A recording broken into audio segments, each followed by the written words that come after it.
Morning student. Good morning ma'am. अच्छा लगा, sound बहुत अच्छी आई। तो बच्चों, हमारा जो स्टूडेंट्स चल रहा था सोशियोलॉजी का, relationship between sociology and other social sciences. अभी तक हम संबंध बता रहे थे कि समाजशास्त्र का अन्य सामाजिक विज्ञानों के साथ क्या संबंध है। ठीक है, मैंने आपको ब्रीफली उसको डिफाइन किया था। आज आता है नेचर ऑफ सोशियोलॉजी। समाजशास्त्र की प्रकृति कैसी है। प्रकृति इन द सेंस आता है, उसका सीधा सीधा संबंध होता है विज्ञान से। क्या सोशियोलॉजी साइंस है या नहीं? है या नहीं? है। बताओ कैसे? साइंस कैसे है? कॉन्फिडेंस लाओ, घबराओ नहीं। साइंस कैसे है सोशियोलॉजी? हम जो सामाजिक घटनाओं का अध्ययन है वो भी साथ। हाँ, बिल्कुल सही। और बिल्कुल सही बताया सानिया। और बताओ कहां से शुरू करें हम? साइंस है या नहीं है? आज हम इसी बारे में चर्चा करेंगे। जब शाह सर ने तुम्हें पढ़ाया था तो उन्होंने पूछा था, मैं उनकी वीडियो देख रही थी, कि मैम ने तुम्हें ये बताया कि सोशियोलॉजी साइंस है या नहीं है, क्योंकि तब तक हम यहाँ तक पहुंचे नहीं थे। आज जाके हमारी जर्नी यहाँ पर आई है, इस वाले पायदान पर आई है। तो ठीक है, अभी इसके बाद हम डिस्कस करेंगे। पहले मैं आपको बताती हूँ। सबसे पहले तो हम समाजशास्त्र को साइंस मानते हैं। डे फर्स्ट से हमने ये सीखते आ रहे हैं, समाजशास्त्र दो शब्दों से मिलकर बना है, समाज प्लस शास्त्र। ठीक है, डे फर्स्ट से सोशस प्लस लोगस। लोगस जो है वो ग्रीक भाषा का शब्द है। लोगस जो है वो ग्रीक भाषा का शब्द है। और ये सिर्फ समाजशास्त्र के साथ नहीं, रसायन शास्त्र, भौतिक शास्त्र, अर्थशास्त्र, राजनीति शास्त्र, ये शास्त्र शब्द कई विषयों के साथ लगा है। और इसका वास्तविक अर्थ होता है किसी भी विषय का वैज्ञानिक तरीके से अध्ययन, जैसे समाजशास्त्र, समाज का वैज्ञानिक तरीके से अध्ययन। अर्थशास्त्र, अर्थव्यवस्था का वैज्ञानिक तरीके से अध्ययन। लेकिन क्या मात्र लोगस लगा देने से और शास्त्र लगाने देने से हम ये मान लें कि समाजशास्त्र जो है वो विज्ञान है? नहीं, ऐसे नहीं मानेंगे। विज्ञान, मैथमेटिक्स, साइंस कहता है प्रूव करो, कहता है ना, हेंस प्रूव करके दिखाओ, प्रमाण करके दिखाओ, प्रमाण दिखाओ कहाँ ये साइंस है। तो आज हम उसी पे चर्चा करेंगे। आज की हमारी जो जर्नी रहेगी, हम कैसे समाजशास्त्र को विज्ञान प्रूव करेंगे। ठीक है, और रटना नहीं है, आप लोगों को सिर्फ समझना है कि कैसे ये साइंस है। देखिए, सबसे पहले हम साइंस की बात करेंगे। ये मैंने जो लिखी है ये विज्ञान की विशेषताएं हैं। किसकी? विज्ञान की विशेषताएं। और साइंस क्या है? अभी तक कुछ लोगों के दिमाग में है मेन कैरेक्टरिस्टिक्स ऑफ साइंस। ठीक है, ये मैंने लिखी है। अभी तक कुछ लोग कहते हैं कि सिर्फ केमिस्ट्री साइंस है, फिजिक्स साइंस है और बॉटनी साइंस है। तो हमने कहा ऐसा क्यों? वे साइंस क्यों है और ये साइंस क्यों नहीं है? सोशियोलॉजी साइंस क्यों नहीं है? तो अभी तक लोगों को पता ही नहीं है साइंस किसे कहते हैं। What is science? विज्ञान क्या है? विज्ञान वास्तव में क्या है? बताओ, आप लोग बताओ पहले। तुम्हारे जहन में अब तक विज्ञान के बारे में क्या है? विज्ञान किसे कहते हैं? तुम विज्ञान किसे कहते हो?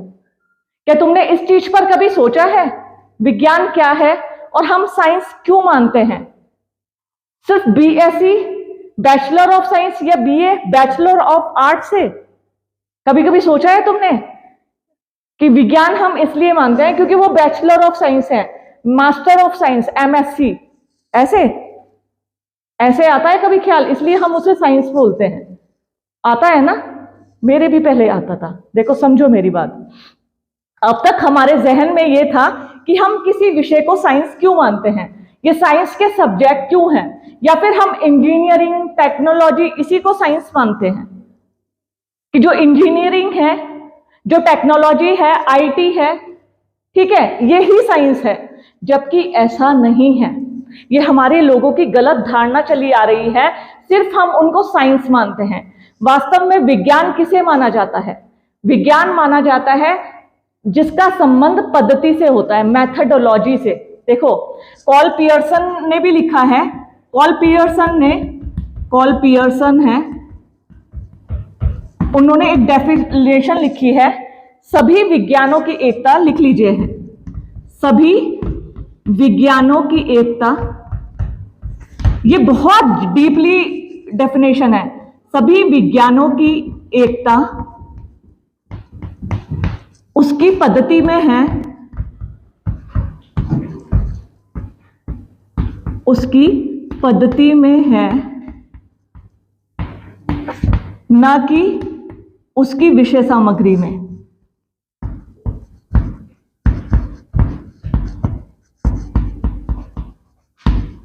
विषय सामग्री में। सभी विज्ञानों की एकता उसकी पद्धति में है, ना कि उसकी विषय सामग्री में। पॉल पियर्सन लिखते हैं, सभी विज्ञानों की एकता उसकी पद्धति में है, ना कि उसकी विषय सामग्री में। अब मैं बताती हूं। पद्धति बोलते हैं इंग्लिश में मैथडोलॉजी। ध्यान से समझो, पद्धति का मतलब देखो, जो मैंने ये यहां लिखा ना, पद्धति, इसका सीधा संबंध है मैथडोलॉजी, और जो ये विषय सामग्री है यानी सब्जेक्ट मैटर।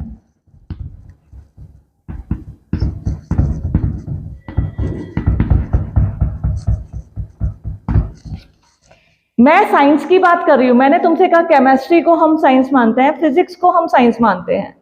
हमारा साइंस का संबंध ये नहीं है कि केमिस्ट्री में रसायनों का अध्ययन होता है, फिजिक्स में भौतिक इकाइयों का, ठीक है, बॉटनी में पौधे वनस्पतियां, इनका अध्ययन होता है, हमें इसलिए साइंस मानते हैं। नहीं, उनके अंदर किस चीज का अध्ययन, समाज में किसका अध्ययन होता है, समाज का, सामाजिक संबंधों का, अंतःक्रियाओं का। इससे लेना देना नहीं है साइंस का कि उसमें किस चीज का अध्ययन होता है। ध्यान से समझो, अर्थव्यवस्था में उत्पादन, उपभोग, विनिमय, वितरण, आर्थिक व्यवहारों का अध्ययन होता है। रसायन शास्त्र में किसका अध्ययन होता है, रसायनों का विश्लेषण होता है। भौतिक शास्त्र यानी फिजिक्स में भौतिक इकाइयों का अध्ययन होता है। तो उसमें किसका अध्ययन होता है, उससे हमारा लेना देना नहीं है साइंस में। किस मेथडोलॉजी का प्रयोग होता है, किस मेथड का प्रयोग करते हैं। मेथड मतलब केमिस्ट्री में हम, जैसे हम उसमें देखते हैं केमिस्ट्री में कौन कौन से मेथड यूज होते हैं, फिजिक्स में कौन सी मेथडोलॉजी यूज होती है, और समाजशास्त्र में कौन सी मेथडोलॉजी यूज होती है। ये डिपेंड करता है कि ये अमुक विषय साइंस है या नहीं है। किस चीज से, मैथडोलॉजी से, यानी पद्धति से। हम पद्धति से पता करेंगे कि ये विषय साइंस है या नहीं है। नो मैटर, हम तो होम साइंस की बात करते हैं। होम साइंस मतलब गृह विज्ञान, जो घर के बारे में हमें जानकारी देता है, होम साइंस। हम कहेंगे होम साइंस साइंस नहीं है, ये तो आर्ट्स है। देखिए, हम इसकी कंटेंट जो हो सकते हैं वो आर्ट्स के विषय हो सकते हैं, लेकिन इसकी मैथडोलॉजी जो है वो साइंस है। हमारा संबंध साइंस से है, मेथड से। तो होम साइंस भी वैज्ञानिक तरीके से अध्ययन करता है, समाजशास्त्र भी, अर्थशास्त्र भी, राजनीति शास्त्र भी, इनकी मैथडोलॉजी हमें देखनी है। अब समाजशास्त्र में कौन सी मैथडोलॉजी यूज होती है जिससे हम कह सके समाजशास्त्र विज्ञान है।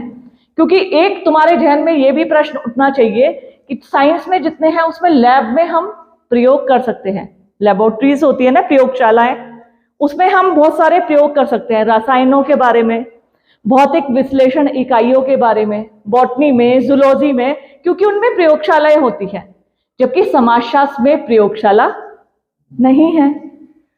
तो ये एक प्रश्न उठना चाहिए तुम्हारे दिमाग में, इसलिए हम उनको साइंस बोलते हैं, इसलिए हम समाजशास्त्र को साइंस नहीं बोलते। तो यहां भी मैं आप लोगों को समझाऊंगी अब एक बात।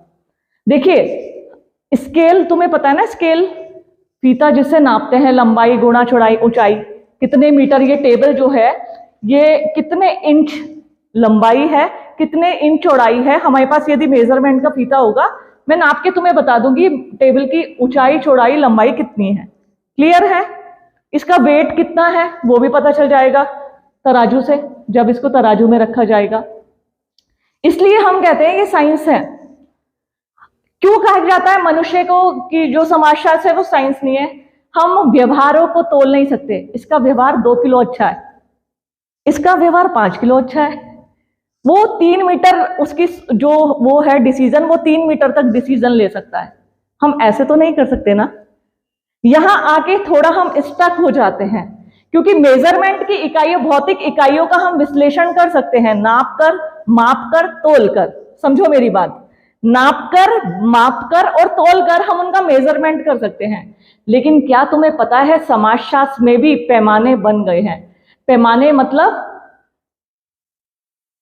मतलब जिससे हम नाप सकते हैं, माप सकते हैं।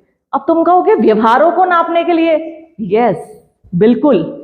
बोगार्डस ने सामाजिक दूरी पैमाना बनाया है। बोगार्डस थे, उन्होंने एक पैमाना बनाया, स्केल जिसे कहते हैं, स्केल बनाया, सामाजिक दूरी पैमाना। मैं आपको ये सब बताने से पहले आपके मन की जितनी भी शंकाएं होंगी उसको निकाल दो।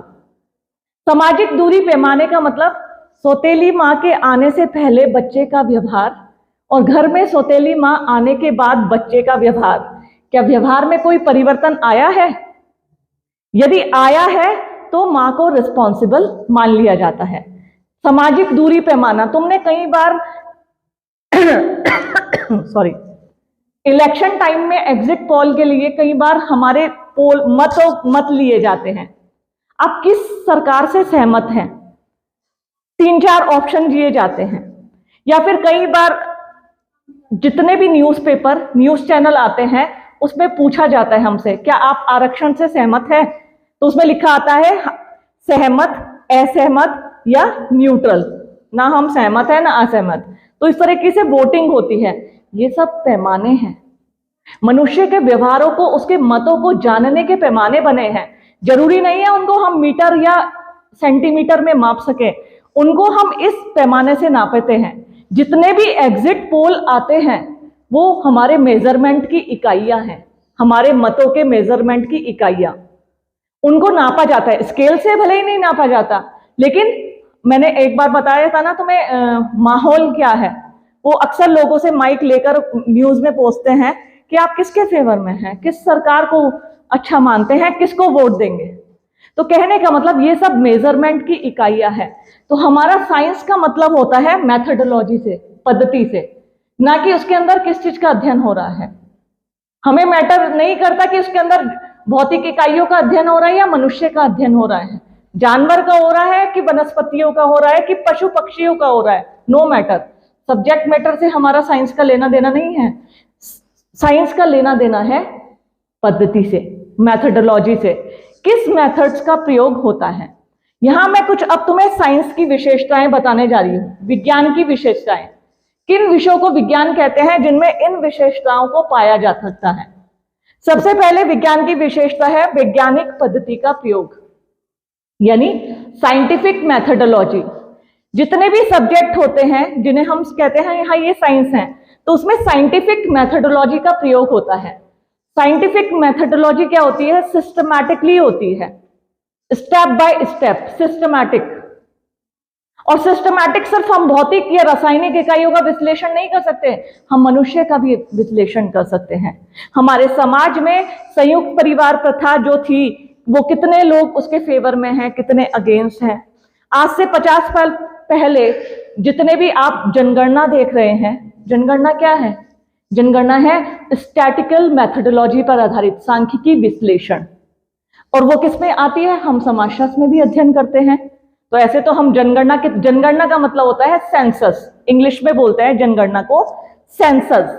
हर 10 साल बाद हमारी जनसंख्या की गणना की जाती है। जैसे लास्ट टाइम कब हुई थी जनगणना? Very good, excellent. और उसके बाद 2021 में हुई थी, वेरी गुड, एक्सीलेंट। कितने अच्छे बच्चे हो तुम, सब पता है। ये कहाँ पढ़ा है तुमने? कहीं नहीं पढ़ा? बिल्कुल। हमारे 1872 से जनगणना निरंतर होती चली आ रही है, 1872 से। लेकिन पहली नियमित जनगणना हुई थी 1881 में, 1881 में, नियमित जिसे बोलते हैं। वैसे सबसे पहली जनगणना हुई थी 1872 में। उसके बाद 1881 में पहली नियमित जनगणना, और उसके 10 वर्ष, हर 10 वर्ष उपरांत भारत में जनगणना होती आ रही है। जनगणना कहते हैं जनता की गणना, कितने व्यक्ति निवास करते हैं उनकी गणना करना। और यदि हमें कहीं एग्जाम्पल देना हो, जैसे मैं आज इस क्लासरूम में खड़ी हूं, तो मैं तुम्हें बताऊंगी बच्चों, भारत की जो जनसंख्या है आज की तारीख में, भारत की जनसंख्या बहुत बढ़ गई है, लेकिन मैं आधार वर्ष मानूंगी 2011 को। 2011 के अनुसार भारत की जनना 1 अरब 21 करोड़ है, जबकि ऐसा नहीं है, भारत की जनसंख्या बढ़ गई है। 1 अरब 21 करोड़ से क्या 1 अरब 40 करोड़ से आगे आ गई है। बोलो, बोलते रहा करो, बताते रहा करो। लेकिन हम किसको आधार वर्ष मानते हैं? 2011 को। तो जो हमने ये सेंसस सांख्यिकी विश्लेषण किया, ये भी समाजशास्त्र की मेथोडोलॉजी में आता है, और ये साइंस है। इसकी जो मेथोडोलॉजी यूज हुई है वो साइंस है। मैंने अभी अभी तुम्हें बताया साइंस की main characteristics of science. Science की प्रमुख विशेषताएं क्या है? पहली, सबसे पहले है वैज्ञानिक पद्धति का प्रयोग। उसमें साइंटिफिक मेथोडोलॉजी यूज होती है। किसमें? साइंस में। दूसरा, निरीक्षण द्वारा तथ्यों का संग्रहण करते हैं। तथ्य बोलते हैं फैक्ट्स को, ठीक है। निरीक्षण द्वारा तथ्यों का संग्रहण, कलेक्शन जो होता है, फैक्ट्स कलेक्शन किसे कहते हैं? तथ्य कहते हैं फैक्ट्स को, कि देखकर ऑब्जर्वेशन के माध्यम से हम फैक्ट्स को कलेक्ट करते हैं। ऐसे नहीं करते हैं जैसे मैं सेंसस की बात कर रही थी, पहले जगह जगह लोगों की ड्यूटी लगाई जाती है, वो बड़ा सा पपत्र लेके लोगों के घर घर घूमते हैं, तब वो फैक्ट्स कलेक्ट करते हैं। आपके परिवार में कितने लोग हैं, ठीक है, उनके पूरे नाम लिखे जाते हैं, उनकी आयु लिखी जाती है। इवन यदि कोई महिला गर्भवती है तो वो भी लिखा जाता है, क्योंकि क्या पता उसका बच्चा कल हो जाए, 1 महीने बाद का समय हो या 3 महीने के बाद, तो उसमें लिखा जाता है सब चीजों को। तो निरीक्षण द्वारा तथ्यों का संग्रहण, मतलब कहते हैं ऑब्जर्वेशन के माध्यम से, उसके माध्यम से डेटा को कलेक्ट किया जाता है, फैक्ट्स को कलेक्ट किया जाता है। तथ्यों का विश्लेषण और वर्गीकरण, यानी जो फैक्ट्स हमने कलेक्ट किए हैं उनका इंटरप्रिटेशन एंड क्लासिफिकेशन किया जाता है। विश्लेषण और वर्गीकरण, उनकी विशेषताओं के आधार पर उनको इंटरप्रिटेट किया जाता है कि इतनी महिलाएं हैं, इतने पुरुष हैं, ठीक है। फिर 20 साल तक के जो व्यक्ति हैं वो इतने प्रतिशत हैं, 20 से 40 साल के इतने हैं, बच्चे इतने हैं। Interpretation and classification. फिर क्या है का वर्णन, क्या है, व्हाट इज, क्या है ये, इसका वर्णन किया जाता है। अभी मैं आप सबको डिटेल से समझाऊंगी। अभी मैं बता रही हूं विज्ञान की विशेषताएं। विज्ञान में वैज्ञानिक पद्धति का प्रयोग किया जाता है। निरीक्षण द्वारा तथ्यों को संग्रहित किया जाता है, कलेक्ट किया जाता है। तथ्यों को इंटरप्रेटेट, जो फैक्ट्स होते हैं उनको इंटरप्रेटेट एंड क्लासिफिकेशन किया जाता है। उनका क्या है का वर्णन किया जाता है कि क्या है, व्हाट इज। जब हम किसी चीज को साइंस तभी बोल सकते हैं जब हम उसके बारे में जान सकें। व्हाट इज दिस, मोबाइल क्या है, इसके अंदर क्या क्या हो सकता है, हम किन किन चीजों का इस्तेमाल कर सकते हैं इसमें। तो क्या है का वर्णन। कार्य कारण संबंधों की व्याख्या, उनके बीच इंटर रिलेशन क्या है, कार्य कारण संबंध, उनको हम इंटरप्रिटेट कर सकें। फिर सिद्धांतों की पुनः परीक्षण, सिद्धांत जिससे भी मेथड्स होते हैं, मेथड्स को हम रीयूज कर सकें। तो सिद्धांतों की पुनः परीक्षा और भविष्यवाणी। भविष्यवाणी कहते हैं वो नहीं, भविष्यवाणी किसे कहते हैं, बोलो, जो मौसम वाले भविष्यवाणी करते हैं, जो आजकल हमारे मोबाइल पे अलर्ट आता है कि 4 घंटे बाद हैवी रेन का अलर्ट आ गया है, ठीक है, स्कूलों की छुट्टी हो जाती है, मैं देखती हूँ स्कूलों की छुट्टी हो गई हैवी रेन अलर्ट से। तो साइंस क्या है, उनके पास अपनी ऐसी मेथोडोलॉजी, सिर्फ मैं मौसम की बात नहीं कर रही हूं, मैं हर चीज की बात कर रही हूं यहाँ, जिसके पास भविष्यवाणी की क्षमता हो। क्षमता कैसे, जैसे अब हम कह रहे हैं कि जो हमारा समाज है वो उथल पुथल के दौर से गुजरेगा, ये हम भविष्यवाणी कर सकते हैं। उथल पुथल के दौर से कैसे, जिस तरीके से समाज में लोगों के विचार बदल रहे हैं, जैसे पहले समाज था वैसे कल नहीं था, जैसे कल था वैसे आज नहीं है, और जैसा आज है वैसा कल बिल्कुल भी नहीं होगा। भविष्यवाणी करने में सक्षम। अब मैं तुम्हें बताती हूं समाजशास्त्र की प्रकृति।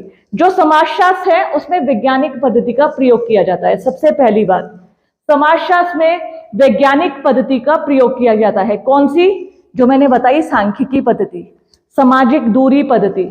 इसी तरीके से उसमें बहुत सारी मेथोडोलॉजी है समाजशास्त्र में, जैसे आगमन निगमनात्मक पद्धति, इंडक्शन एंड डिडक्टर मेथड, ठीक है, स्टैटिकल मेथड जिसे हम कहते हैं सांख्यिकी पद्धति।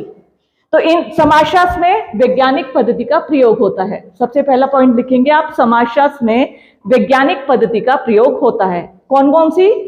सांख्यिकी पद्धति, स्टैटिकल मेथड जिसे कहते हैं, आगमनात्मक और निगमनात्मक पद्धति, इंडक्टिव एंड डिडक्टिव मेथड, व्यक्तिक अध्ययन पद्धति, केस स्टडी मेथड जिसे बोलते हैं, व्यक्तिक अध्ययन पद्धति। देखो, व्यक्तिक अध्ययन पद्धति, केस स्टडी कैसे कहते हैं? जैसे हम किन्हीं व्यक्तियों के, किसी एक प्रॉपर व्यक्ति के बारे में जब हम अध्ययन करते हैं, किसी एक व्यक्ति विशेष की उसने विशेष कार्य किया है और जब उसका अध्ययन किया जाता है तो उसे बोला जाता है केस स्टडी मेथड। तो समाजशास्त्र में वैज्ञानिक पद्धति का प्रयोग होता है। नेक्स्ट है निरीक्षण द्वारा तथ्यों का संग्रहण। समाजशास्त्र में जितने भी रिसर्च होते हैं उसमें क्या किया जाता है? उसमें निरीक्षण द्वारा तथ्यों को संग्रहित किया जाता है। कैसे? मैं तुम्हें एक दो एग्जाम्पल से बताती हूं। जैसे किसान जो है, किसानों की आत्महत्याएं हम देखते हैं महाराष्ट्र में, मध्य प्रदेश में बहुत होती है, और किसानों की आत्महत्या समाज का एक विषय है। या फिर महिलाओं की समस्याएं, खासतौर पर मैं हिली एरिया की बात करूंगी, पर्वतों में, यहां महिलाओं की बहुत सारी समस्याएं हैं। महिलाएं देखेंगी, महिलाएं यदि हम कार्य के पृष्ठभूमि के रूप में देखें, या महिलाएं हार्ड वर्कर हैं पहाड़ों पर। आज मैं देखती हूँ महिलाएं, उन्होंने बहुत सारी समितियां, वो घर के भी कार्य करती हैं, विभिन्न अपने शैक्षणिक संस्थानों में कार्यरत हैं, बहुत सारे एनजीओ चलाती हैं, उन्होंने स्वयं सहायता समूह बना रखे हैं। तुमने देखा होगा आंचल डेयरी वगैरह के प्रोडक्ट्स में महिलाएं महत्वपूर्ण भूमिका निभाती हैं। तो ये सब क्या है? विषय है, ऐसे विषय जिनका अध्ययन हम किसमें करते हैं? समाजशास्त्र में। मान लीजिए मैंने अभी अभी तुम्हें बताया कि इसमें समाजशास्त्र में निरीक्षण द्वारा तथ्यों को संग्रहित किया जाता है। बहुत सारे रिसर्च होते हैं कि पर्वतों में कार्यशील महिलाओं का प्रतिशत कितना है, ये जानने के लिए गांव-गांव रिसर्च हुए थे। कितनी महिलाएं हैं, उनकी जनसंख्या कितनी है, पहली बात। फिर कितनी महिलाएं कार्यशील हैं, दूसरी बात। कितनी महिलाएं कार्यशील नहीं है लेकिन वो अपना उद्यम चलाती हैं, उद्यम बोलते हैं अपना व्यवसाय या कुछ अपनी इंडस्ट्री, या फिर अगर वो दूध ही बेचती हैं तो वो भी उनका उद्यम हुआ है। तो इस पर रिसर्च हुए थे। तो जब देखा गया गांव-गांव जाकर, तभी तो निरीक्षण कहते हैं, बहुत बारीकियों से अध्ययन, निरीक्षण द्वारा तथ्यों को एकत्रित किया गया। तथ्य बोलते हैं फैक्ट्स को। तो हमें पता चला, आज हम क्यों कहते हैं कि उत्तराखंड में कार्यशील महिलाओं का प्रतिशत पुरुषों की अपेक्षा अधिक है, क्योंकि इस पे रिसर्च हुआ था। तो निरीक्षण द्वारा तथ्यों का संग्रहण, तथ्यों का विश्लेषण और वर्गीकरण, जितने भी फैक्ट्स कलेक्ट होते हैं। अब तुम्हें एक बात बताऊंगी मैं, अगर तुम सोशियोलॉजी से पीएचडी करने जाओगे, तुम्हारे मन में चाह है हमें भी प्रोफेसर बनना है, ठीक है, जैसे तनु मैम है या और कॉलेज में मैम्स हैं, हमें उनकी तरह प्रोफेसर बनना है, तो तुम्हें क्या करना पड़ेगा बच्चों? तुम्हें ऑल इंडिया बेस पे नेट का एग्जाम होता है एक, उसे क्वालिफाई करना पड़ेगा, और एक पीएचडी को बोलते हैं डॉक्टर ऑफ फिलोसफी। उसमें क्या होता है? आपको रिसर्च करना पड़ता है, अनुसंधान कहते हैं हिंदी में, रिसर्च। और सोशियोलॉजी में रिसर्च के जो विषय होते हैं वो यही सब हैं, महिलाएं हैं, ठीक है, छात्र छात्राएं हैं, जितने भी हमें उनके बिहेवियर्स का, उनके क्या चीज समाज में ट्रेंड में है, उनका रिसर्च करते हैं। तो इस समय जो लेटेस्ट ट्रेंड चल रहा है वो विमेंस रिसर्च का, विमेंस स्टडी का चल रहा है। रीजन, क्योंकि आज भी महिलाएं जो हैं, जो केसेस दर्ज हो रहे हैं पुलिस थानों में या कहीं भी, उसमें महिलाओं के अपराधों का प्रतिशत बहुत अधिक है। रिसेंटली मैंने एक रिसर्च किया था विमेंस क्राइम पर। तो आज भी, जबकि हमारा जो इस समय है बहुत ट्रांसपेरेंसी चल रही है, सरकार बहुत स्ट्रिक्ट है कानूनों को लेकर, लेकिन उसके बावजूद भी महिलाओं के अपराधों का प्रतिशत उत्तराखंड में घटने के बजाय बढ़ा है। क्या आप सभी जानते हैं? एनसीआरबी, ऑल इंडिया बेस में एनसीआरबी की एक रिपोर्ट आई और उत्तराखंड में हड़कंप मच गया था। क्यों मच गया था? एनसीआरबी की फुल फॉर्म है नेशनल क्राइम रिकॉर्ड ब्यूरो। इस नेशनल क्राइम रिकॉर्ड ब्यूरो हर साल अपराधों के प्रति जितने अपराध घटित होती है उसकी वो गणना करता है। जब इस बार दिसंबर में एनसीआरबी ने एक रिपोर्ट जारी की तो उसमें यह बताया गया उत्तराखंड में अपराध घटने के बजाय बहुत अधिक बढ़ गए। इसके बाद जब ये एनसीआरबी की रिपोर्ट आई तो हड़कंप मच गया उत्तराखंड के पुलिस विभाग में कि उत्तराखंड सेकंड पोजीशन पे आ गया महिलाओं के प्रति अपराध, घटित अपराधों में। पौड़ी डिस्ट्रिक्ट का वो किया, मेरा पेपर अभी पब्लिश होने गया है। अब तुम्हें फैक्ट बताऊं, उत्तराखंड में अपराधों का प्रतिशत क्यों बढ़ा है, क्यों महिलाओं में सबसे ज्यादा अपराध हो गए? क्योंकि महिला पुलिस थाने अधिक खुल गए, महिला अवेयरनेस प्रोग्राम चलाए सरकार ने बहुत ज्यादा। बिहार, यूपी, मध्य प्रदेश, झारखंड की अपेक्षा उत्तराखंड की पुलिस गवर्नमेंट जो थी वो बहुत संवेदनशील हो गई महिलाओं की सुरक्षा के लिए। स्कूलों में, महाविद्यालयों में महिलाओं की सुरक्षा के लिए प्रोग्राम चलाया गया। डायल 112 महिलाओं को एक गौरा शक्ति ऐप, उसकी सारी जंगे वो की गई। अब तुम्हारा जो मोबाइल है, तुम यदि एक महिला का गौरा शक्ति ऐप है उसको यदि आप डाउनलोड कर लेते हैं और आपके साथ कुछ भी मिस हैपनिंग हो तो उसका एक एसओएस बटन है, कभी मैं आप लोगों को विस्तार से बताऊंगी, मात्र उसको दबा देना और बोल देना मैं मुश्किल में हूं, बस छोड़ देना एक मैसेज छोड़ के, तो पुलिस तुम्हारी सुरक्षा की तुरंत तत्पर हो जाएगी। तो जब अवेयरनेस फैलता है, तुम्हारे साथ छोटा भी काम हो, तुम किसको बताओगे? पुलिस को। तो ये रीजन था एनसीआरबी, मैंने डीसीआरबी, एनसीआरबी की रिपोर्ट से मैंने डिस्ट्रिक्ट क्राइम रिकॉर्ड ब्यूरो से संपर्क साधा, तो मुझे अपने रिकॉर्ड दो सारे। फिर मैंने छानबीन की पूरे डिस्ट्रिक्ट की कि महिलाओं के अपराध क्यों बढ़े हैं, क्या रीजन है। तो मुझे एक सकारात्मक से परिणाम मेरे सामने आए। सकारात्मक मुझे इसलिए लगा, मुझे अच्छा लगा कि आज हम यूपी, उत्तराखंड और यूपी, बिहार, झारखंड, मध्य प्रदेश, भले ही हमारे यहाँ क्राइम का रेशियो बढ़ा है लेकिन उसके पीछे लॉजिक है, उसके पीछे तथ्य है कि हमारे यहाँ महिला सुरक्षा को अब प्राथमिकता दी जा रही है। ऐप बन रहे हैं, महिला पुलिस थाने बन रहे हैं, हर थाने में महिला सेल की स्थापना की जा रही है। यदि कोई महिला पीड़ित है तो उसकी सुनवाई सिर्फ महिला इंस्पेक्टर ही करेंगी, उसके लिए महिला इंस्पेक्टर को रखा गया। अगर लड़की चाहे, कोई लड़की या महिला चाहे कि मैं किसी के सामने, तो उसको कमरा बंद करके अकेले में अपनी आप बीती सुनाने का राइट है। तो ये कारण थे जिसके कारण मैंने बताया ना एनसीआरबी में हड़कंप मच गया। तो ये किसका विषय था? रिसर्च का। जब मैं गई, मैंने डेटा कलेक्ट किए कि कितने अपराध घटित हुए, कौन कौन सी धारा के तहत हुए। कहने का मतलब सीधा यही टोटल इसी से आ गया कि ये तो मैंने महिला अपराधों का अध्ययन था ना, लेकिन जो मैंने मैथडोलॉजी यूज की वो साइंस से रिलेटेड थी। जो मैंने मैथडोलॉजी यूज की थी जिसमें मैंने वैज्ञानिक पद्धति का प्रयोग किया, डेटा कलेक्शन, मैंने निरीक्षण द्वारा तथ्यों का संग्रहण किया। तथ्यों मतलब कितनी घटनाएं किस जिले में घटी, फिर तथ्यों का विश्लेषण और वर्गीकरण किया, फिर मैंने देखा कितने मामले किस क्षेत्र में कौन सी धारा के तहत हुए। ठीक है, फिर मैंने क्या है का वर्णन, ऐसा क्यों हुआ, महिलाओं का अपराध कैसे बढ़ गया, क्योंकि महिला को थाने की, जब महिला थानों की संख्या बढ़ गई थी। ठीक है, फिर मैंने देखा अवेयरनेस प्रोग्राम ज्यादा चले, पहले महिलाएं डरती थी। और इवन पहले क्या था, जैसे तुम्हारे साथ आज कोई अपराध हुआ है, शर्म के मारे, देखो मैं आज सब तुम्हारे सबके सामने बता रही हूं, महिलाएं अवेयर हो जाओ तुम अपने राइट्स के प्रति। आज तुम्हारे साथ कोई अपराध घटित हुआ है और तुम्हें लगा कि नहीं मेरी समाज में ऐसी वो हो जाएगी, हम नहीं बताएंगे। फिर 3 महीने बाद तुम्हें ऐसा लगा नहीं मुझे बताना चाहिए, 3 महीने बाद तुम उसके ऊपर मुकदमा दर्ज कर सकते हो, ये तुम्हारा राइट है। ये नहीं कि आज हुआ तो आज ही करना है। उसकी शिकायत यदि तुम 3 महीने बाद भी करने जाओगे ना, पुलिस अधिकारियों को उसकी शिकायत दर्ज करनी पड़ेगी, ये भी कानून है। तो कहने का मतलब जब हम उस चीज के अंदर गए, क्या है का वर्णन, तो हम बता सकते हैं क्या है। फिर कार्यकरण संबंधों की व्याख्या, जब हमें उन धाराओं का पता चला, इनके बारे में पता चला, घटित अपराधों की प्रकृति का पता चला, फिर पुलिस ने कितने अपराधों पे एक्शन लिया। अपराध तभी दर्ज होते हैं, देखो मेरी बात, एनसीआरबी ने कहा उत्तराखंड में महिला अपराध बढ़ गए क्योंकि उन्हें पंजीकृत किया गया। ठीक है, अगर आप किसी थाने में जाएंगे मेरे साथ अपराध, अरे भागो, रोज के रोज आ जाते हैं यहाँ पे बताने के लिए, वो अपराध दर्ज ही नहीं करते तो वो क्राइम रिकॉर्ड हो ही नहीं पाता।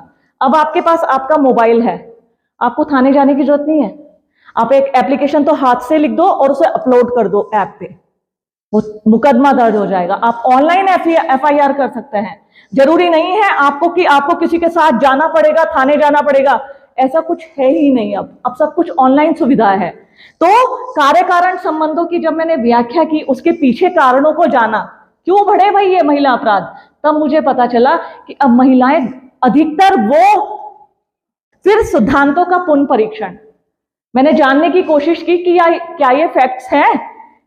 तो मैं उनसे पूछती रहती हूं, अब क्या कंडीशन है, अब कितने अपराध पंजीकृत हैं, अब क्या उनसे जो हमारे 2023 में डेटा आए थे, क्या 24 में उसी तरह चल रहा है, रेशो बढ़ा है कि घटा है। तो कहने का मतलब सिद्धांतों की पुनः परीक्षण। फिर भविष्यवाणी करना। क्या भविष्यवाणी, मैं ये बिल्कुल जब मैंने रिसर्च कर लिया तो मैं आज ये बता सकती हूं, जितनी महिलाओं को सुविधा ऐप से सुविधा हुई, हमें अपने अधिकारों के बारे में पता चला कि कोई हमें परेशान नहीं करेगा, फिर हमें पुलिस प्रोटेक्शन मिलेगी, ये भी हमें पता चला। तो ये भविष्यवाणी करना, साइंस में ये है कि भविष्यवाणी कर सकता है। तो समाजशास्त्र में वैज्ञानिक पद्धति का प्रयोग होता है, क्योंकि इसमें सांख्यिकी पद्धति, समाजमिति, आगमनात्मक निगमनात्मक पद्धति, व्यक्तिक अध्ययन पद्धति, हम इन पद्धतियों का प्रयोग करते हैं। फिर हम निरीक्षण द्वारा समाजशास्त्र में तथ्यों को एकत्रित करते हैं। निरीक्षण मतलब जाना, देखना, लोगों से पूछना, जैसे मैंने थानों से पता किया, डिस्ट्रिक्ट क्राइम रिकॉर्ड ब्यूरो से डेटा कलेक्शन किया, फिर जाना कितने अपराध पंजीकृत हैं और कितनों का सॉल्यूशन हो गया। कुछ अपराध ऐसे थे जो मुझे पेंडिंग मिले, तो मैंने तुरंत इंस्पेक्टर को फोन किया, मैंने कहा ये अपराध, ये इनके ऊपर कोई कार्रवाई नहीं हुई, कि उन्होंने अपनी एप्लीकेशन वापस ले ली, तो संभव हो नहीं पाया।